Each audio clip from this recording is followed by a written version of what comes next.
perfect. Yeah, I love a good kayak. I love being in the middle of the water.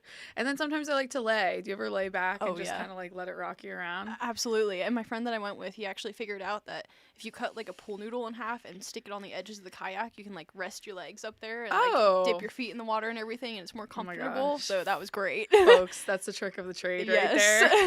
Do some tanning in a kayak. Really trademark that before we tell more people, right? It was great. Love it. And did you get time to read on your vacation? Yes, I finished a whole book. It was wonderful. Wow. It was great.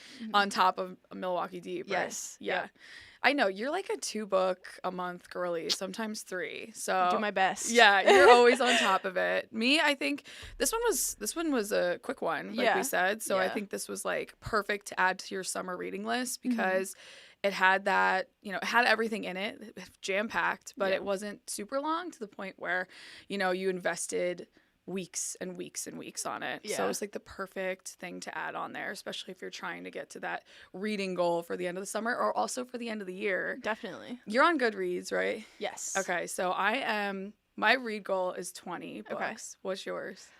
I'm not gonna lie. I set it up and then I forgot, so I couldn't tell you. But I do need to get it back up and running because I just got a Kindle, which I'm super excited about. So this is gonna be perfect. You'll just feed it all into exactly. there. Apparently, you can link them. I never knew that. Yeah. So it'll be perfect, and then you'll have them all listed. Yes. And so I am technically 3 books ahead of where I'm supposed to be. Go. I know. We might achieve a goal here. Yay! And I was happy to add this one to our list. Yes. So without further ado. How are you feeling? You ready to get into this? Absolutely. Alrighty, folks. So if if you're just joining us now, you have not yet gotten into the club we like to call it. Club. This is Milwaukee Deep. This is by Kirsty Kroga, pen name of Kirsty Hubbard. And we read this one last month.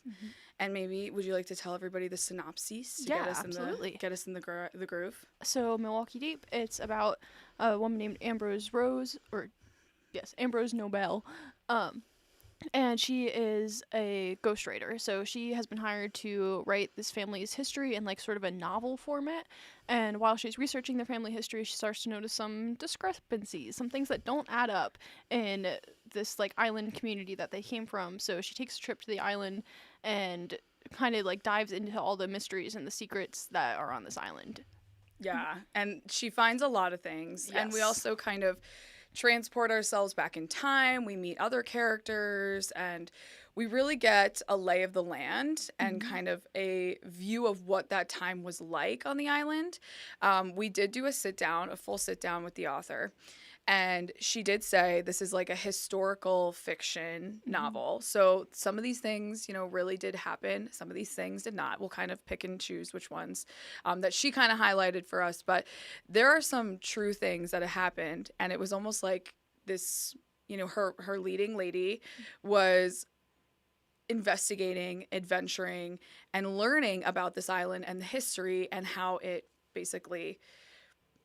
worked with this family and how, some of these things might not have been true, but like some of these things really did happen to people on the island essentially. So it was kind of crazy. Yeah, it was. While I was reading it, I was kind of trying to like guess like what was true and what wasn't. And I personally had no idea. I'm not a history buff. So right. That's something not my favorite. We'll have to say, yeah, because I am not either. But I felt like I was. Like I felt like it was very digestible. I didn't feel like it was over my head by any means. And I think the way that she kind of spread it out because we had Ambrose, right, who was the one that was our writer. She was really looking in and researching, which is great because she wanted to make sure she got everything right. Then we had the cousin who was like all about the medical side of things, right? So he knew everything that was happening in regards to, she was really researching illness on this island, right? And like where it came from. So we had Kevin, and then we had the actual history buff, Marcus. Yes. Who was kind of a love interest and also somebody who just like knew war history, knew like, the planes and knew all of the things that they used during that specific war and kind of how it could all tie together. Yeah. So she had 2 people on the sidelines helping her while she was also traveling and visiting, doing off the books, things, getting arrested. Yeah. We'll get into that. Yeah, living like this crazy, like, you know, secret spy. Yeah, secret spy life. Yeah. Yeah. So, I mean, why don't we talk a little bit about how it starts? We kind of just get an idea of who she is, right? Yeah, so we just sort of get like introduced to Ambrose. You can find out that she is a fighter, I believe, jujitsu, and she has this little crush on her coach, gym buddy, owner of the gym that she goes to, Marcus. And she's just like, you start to learn like who she is as a person. She's a very strong woman, but she's a little bit timid. She's scared of getting hurt, we'll say. Not necessarily timid, but she doesn't open up easily. Right. So you sort of start to learn that through her interactions with Marcus and her interactions with her boss, because she stands up to her editor a whole lot. Right. She does not mesh with this guy that much. But it's like sort of a great juxtaposition between Marcus and this dude, because her editor is just very rude. A little bit, he thinks a lot of himself, and you can tell. And Marcus is a lot more down to earth, I think. He's just very, like, he's just there for Ambrose. He's there for what she needs, basically.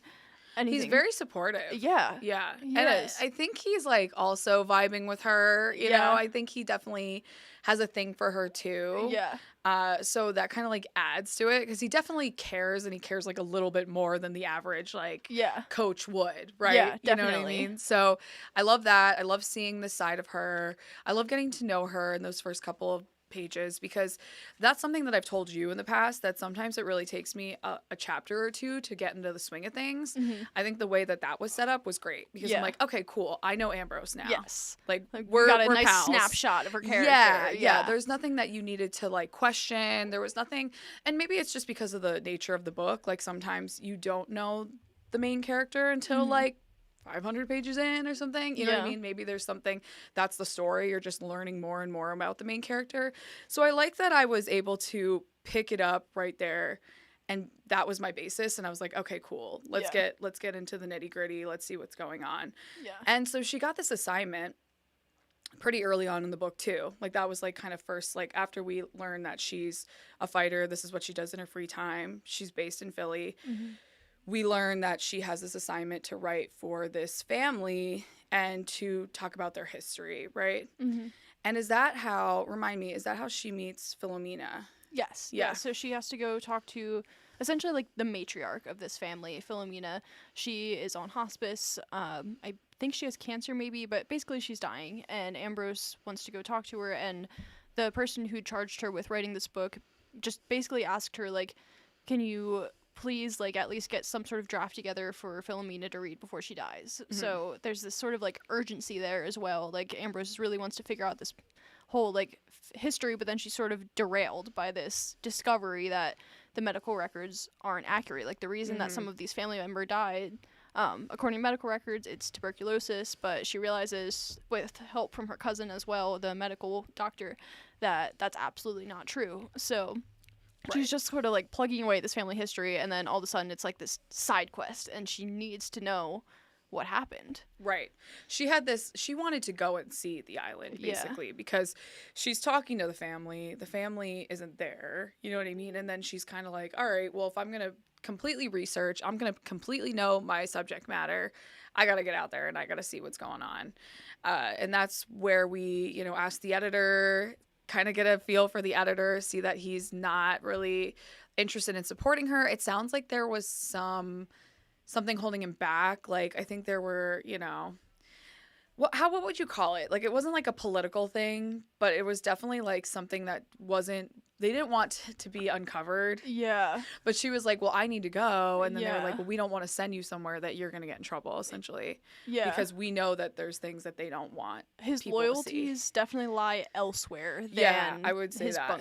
book company. And I mean, like, he just wants her to publish the book. That's like another thing that he's just like, okay, where are my pages? Where are my pages? Which I think is like a classic thing that pops up for like the writer of this in the movie or in the book. Like the editor's always just like knocking on the door for like the finished product, and like it takes time to write, and then you need to be inspired, and there's always like that kind of dynamic there. But I think he also took it a little farther, and like he was like, I care, but like he didn't. No, you know what I mean? He doesn't. Yeah.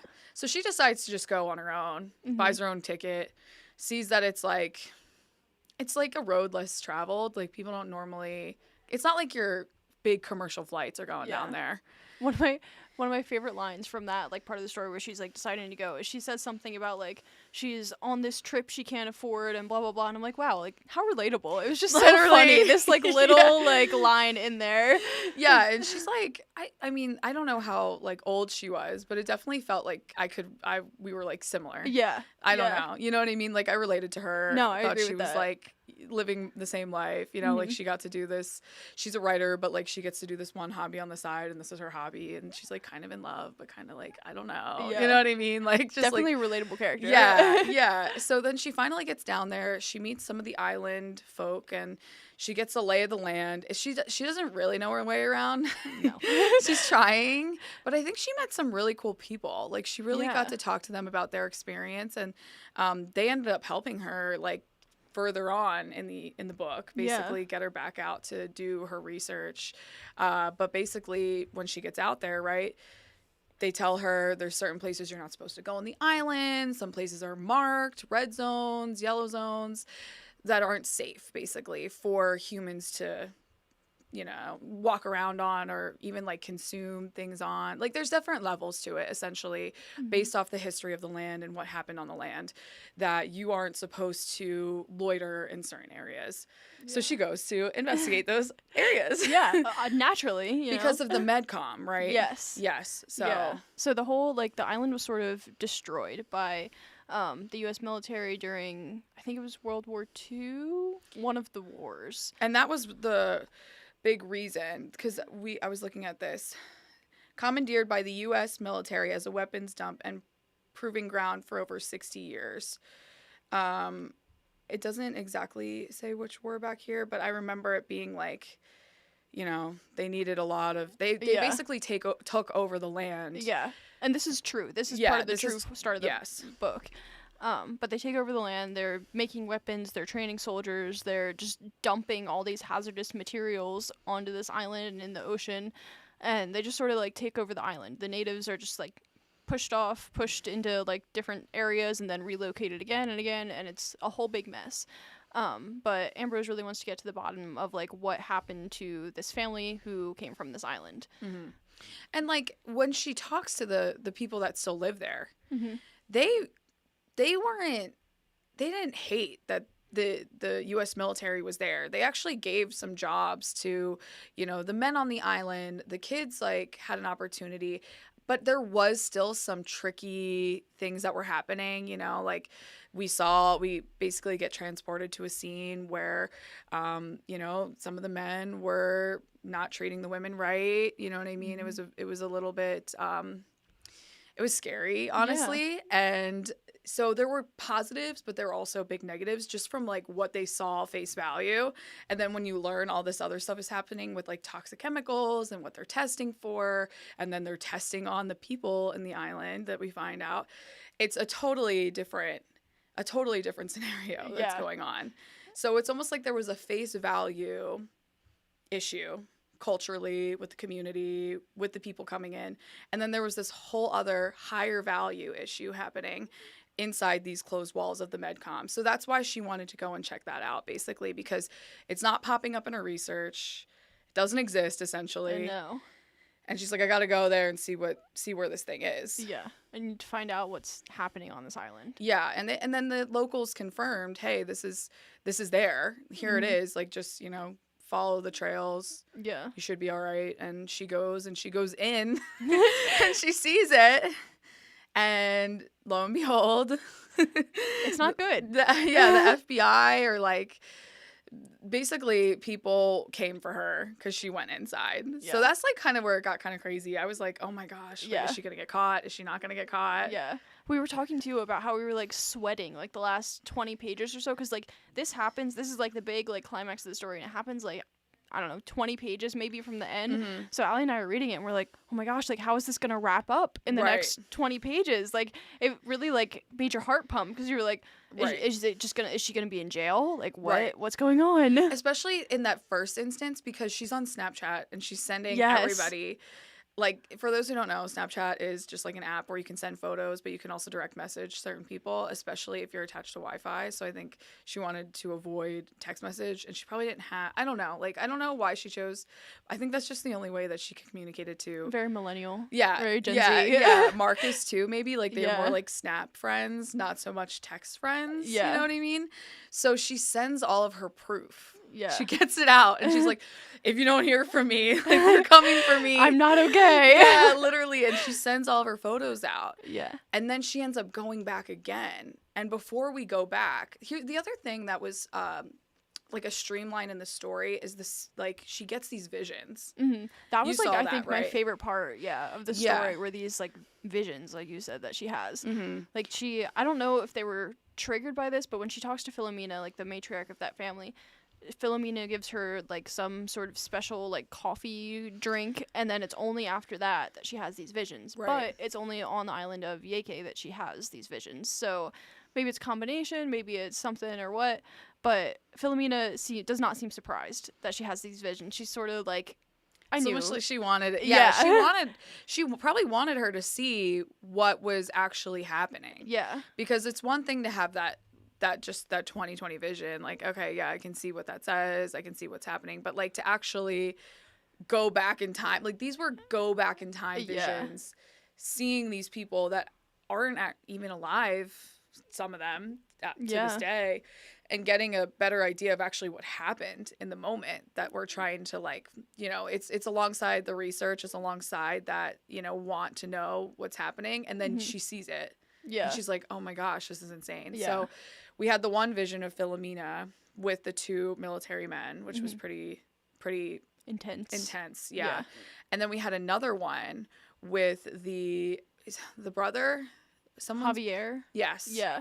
And it was basically showcasing these trials that they were doing on people of all types of people on the island. They were even testing on their own military men. Yeah. In that moment. Testing different, like, military weapons and all that stuff. And it was, horrible. She ended up going back a second time with the help of the islanders to get a new cart, because they basically were like, you got to go. Yeah. We're making you leave. Yes.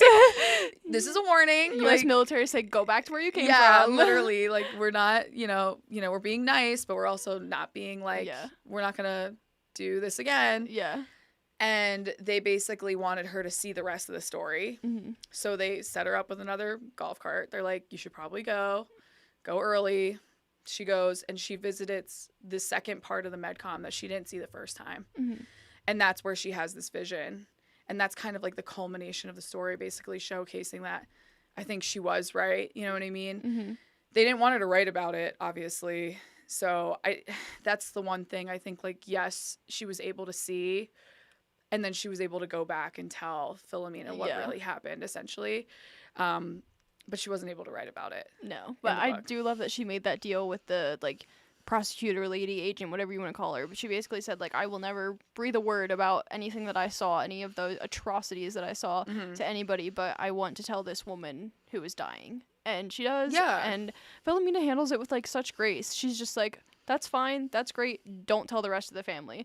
Which I think was awesome. Like, she's really protecting her family, and I don't know, it does suck that they'll never find out the truth, I guess, but I think for it really, the big thing is that she really thought that everything that happened after this was her fault. You know what I mean? Or she was being punished by their gods, and it's not the case. Like, there was actual, like, chemical warfare being used and toxins, and, like, you know, she couldn't have children. That was one of the big things that she kind of would go back to every time. And it was because of all this stuff that was happening on the island. Yeah. So she just wanted her to know, hey, like, if anybody can know what's going on, this woman needs to be the one. Yeah. Because she was the one that basically was the spearhead for the story. Yeah. And then was the one who was basically, like, helping her see, like, really see what was happening on the island. Yeah.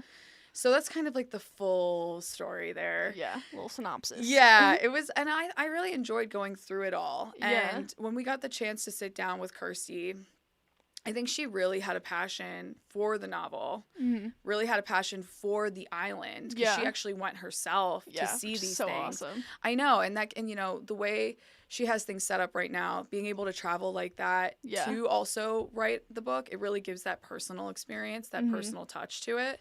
And she talked a lot about some of the characters that we've been bringing up. So let's have her to kind of talk a little bit about Ambrose, maybe, and give us that look behind the scenes, behind the characters. Yeah.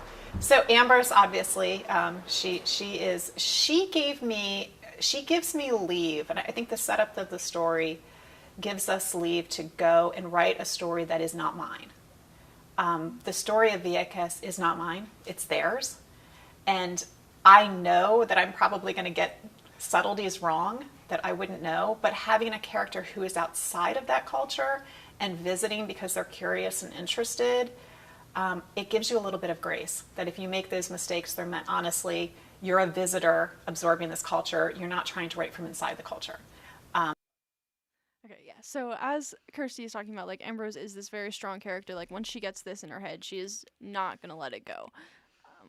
Yeah, which is honestly, I think she needed that. I think Mm-hmm. she needed somebody who was just a little like, because part of her is like super bold, Mm-hmm. super brash. Like you can't sway her one way or the other.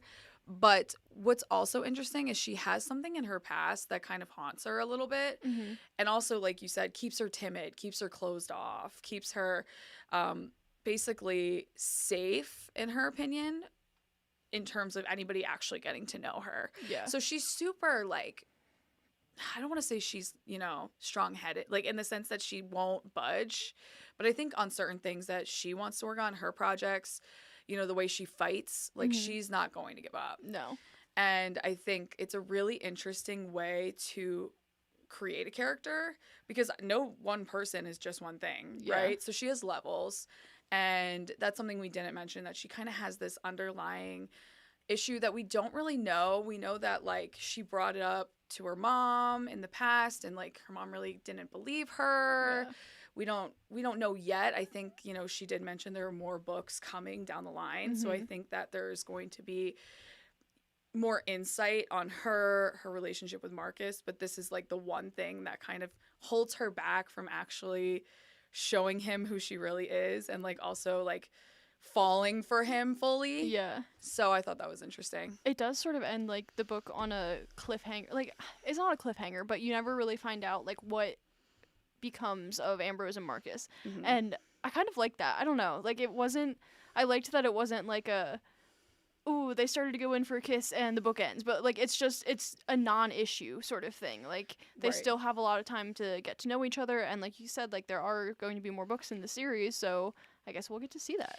Almost like we're developing with them, which is kind of nice, because then it would have been all about the love. I think she really wanted it to be about this family, be about this island, and how it all kind of connects overall. Yeah. And I think in the second book and the third book, like this is going to be a series, so there's more Yeah. to come. I think she'll be able to like really give them their space and give them their time Yeah. as we continue forward, because they didn't have as much time in the book. You know what I mean? Yeah. Like because it was short, we didn't have some of those things that authors can do, like, which is just dive and dive and dive in certain things, where it can be like, okay, we get it, they're falling in love, but like, you know what I mean? Like, Yeah. what would you refer to that as? I don't know. There wasn't space for them to breathe, if Right. that makes sense. Like, yeah, it was just a very quick, like, keep the story going. And kind of in like a real sense, because every interaction they have is so intense. Yeah, that's very true. But I don't know if it's because of like the nature of the sport they love, right? Yeah. Because like boxing's intense, Yeah. jujitsu's intense. Yeah. You're not, you don't get a second. You got to be defending yourself all the time. You have to be watching every move. You have to be thinking 3 steps ahead.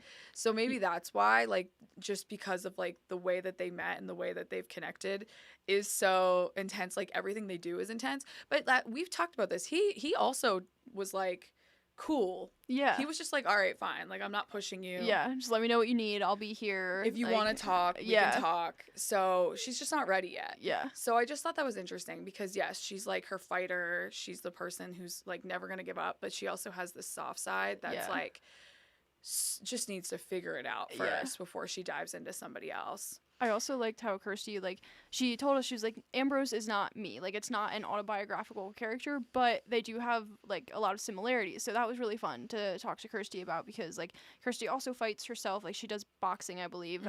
She did jujitsu for the story. So she did jujitsu for a year to learn how to, like, write that for Ambrose. And I just thought that was really cool that she really, like, dove into the character like that and really, like, really committed to fleshing out like all of these pieces of Ambrose's identity. And I think that's why all these characters work so well. Because it's not like she just, and not saying anybody else does this, I just think she really put a lot of effort and thought behind every single thing that they did or do, or like every little like part of them wasn't like, okay, yeah, you know, we're just gonna, it wasn't, she didn't miss a step on anybody. No. So I thought that was great. And I think that having Ambrose as her like person through the series is going to be great for her in the end because they're not the same, but because they know each other so well, right? Yeah. You know, she knows her. I think it's going to really help with the story connection down the line and like the additional books that come out. Definitely. But okay, so Ambrose we love, right? She loves Ambrose. We love Ambrose. But Philomena is actually her tried and true. Yes. And I think we should go into her behind the characters of Philomena. Talk a little bit about that. Philomena to me is near and dear to my heart. I actually dedicated the book to her. She is a made-up character, but she is representative to me. She represents the community of Vieques and especially the female community. Very small, or very tight, close-knit community. There's 9,000 people on the entire island, and the role that women play in particular in that community. She is very, very dear to me, even though she's made up. So the book is actually dedicated to Philomena, which I think is so cute, so awesome. But that just really shows like how important of a character that Philomena was to Kirsty, and it really comes through in the book. I think that Philomena was so well written. She reminds me of every grandmother I've ever met. Like it really was like she was a true like flesh and blood character, I feel like. Yeah, and she took this person just under her wing and showed her some pretty intimate parts of her life in particular. Yeah. Which can be super hard. I know that she was kind of at the end of her life cycle, so I think that also adds in, right? She's not just like, oh, it's a random day. Like, I'm going to show her some of the hardest things I ever had to go through. Woo. Yeah, literally. I think she was like, okay, this girl's going to find out the answer. I can see it. I can feel her energy. She's going to take this to the end zone. Why don't we, give her everything she needs to really get to the truth? Because even Philomena, she lived it, but she didn't see everything. No, you can tell that she didn't fully understand either, like what was going on. I mean, nobody really on the island did. I'm sure that nobody even in the military did. She was so young. So young, and she endured some pretty serious things. Not just to mention like family members passing and having to go through funeral after funeral, and this incident with the military men that was just horrible.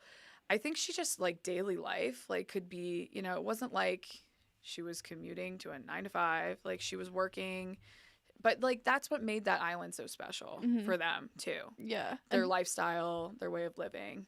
Yeah. And they really worked for what they had, you know what I mean? Yeah, and that was something else that Kirsty talked about when we talked to her, was how, like, when she visited the island, she was really expecting there to be a lot of, like, hostility among the natives for, like, everything that had happened on the island, and how, like, the U.S. just sort of commandeered the thing and then left after 60 years and left all of this hazardous waste and blah, blah, blah, like, there.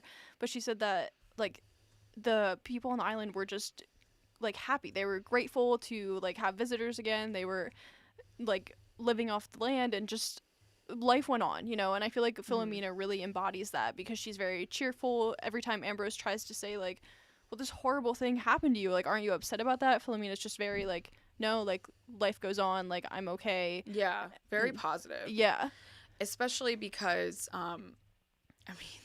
it was rough. Like some of the things that even just like the way it was left behind, like how they couldn't utilize parts of the island because they were red zone or yellow zone or orange. Like that, some of that stuff can really wear on you, and could be like, you could turn into a negative person because of that. Very like, easily. Your home, Yeah. So it was really interesting to see her development. And as Kirsty mentioned, I mean, she is not a real person, but the way she wrote her and poured herself into her, it's like, again, a similar relationship. Like, she loves her so much, and that's why the whole book's dedicated to her, because it's an out-of-body thing. Like, you don't have to be a real person, I think, to showcase, like, to represent a culture, to represent a family, and to represent so much that happened somewhere. And I think that's what her goal was, to really wrap this all into one person, and for us to even connect to her. You know what I mean? Yeah. Really, I really wanted cool. to, like, give her a hug. I wanted some of her coffee. Like, I wanted to meet Philomena. It was like, oh, she seems like such a nice lady. She really was. And it was really it was really a great part of the story, I think, having her be the catalyst for some of these extra decisions that were made down the line. And then the last piece, and the last big character she mentioned, was the island itself, Vieques, and the fact that it's all interconnected. Yeah.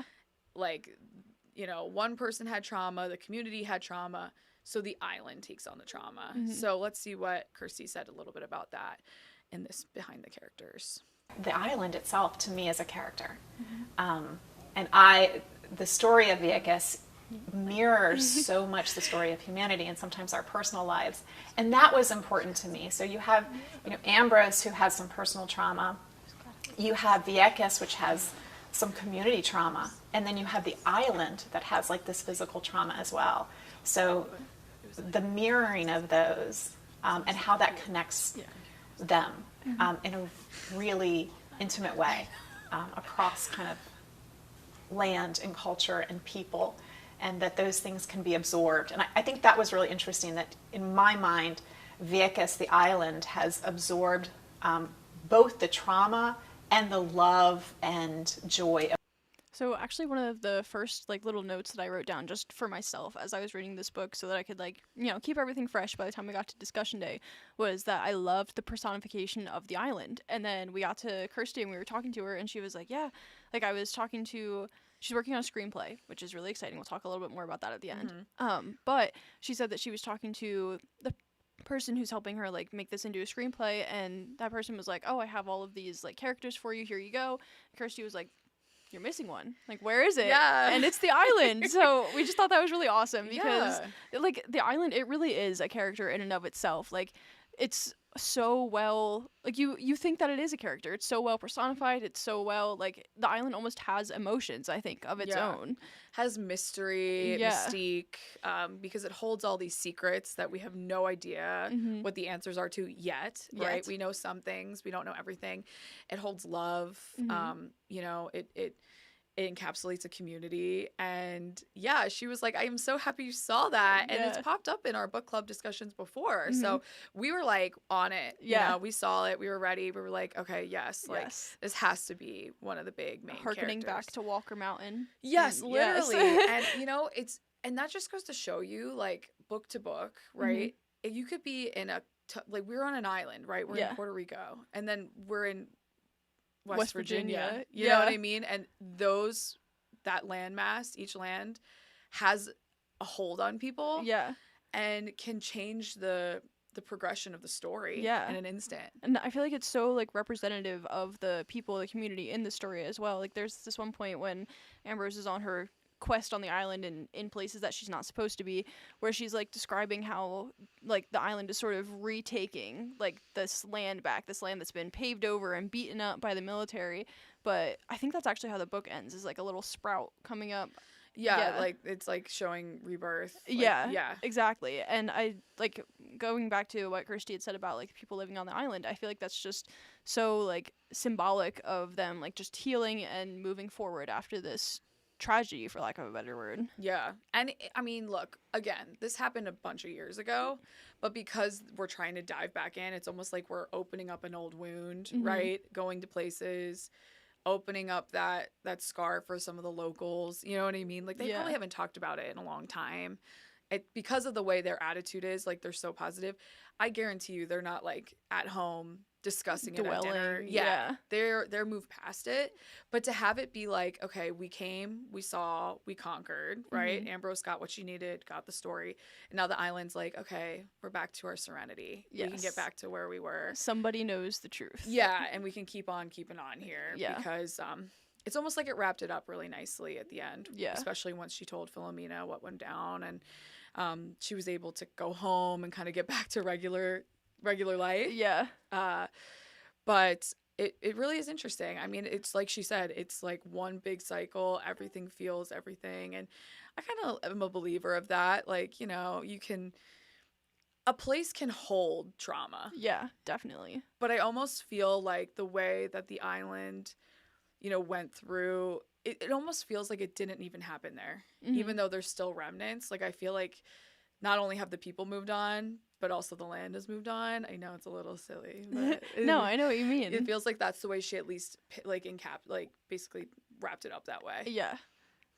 So yeah, it was a nice little ending. I was a little bit upset, or not upset, frustrated, I think, when, like, towards the end when Ambrose goes and tells Philomena, like, everything that she's learned, and Philomena just kind of, like, brushes it aside, because I'm like, no, like, Philomena, you should be angry. Like, they did horrible things to you and your people. True. But like, on the other hand, like, it's so, like, yeah, it's better, I think, that she's not angry.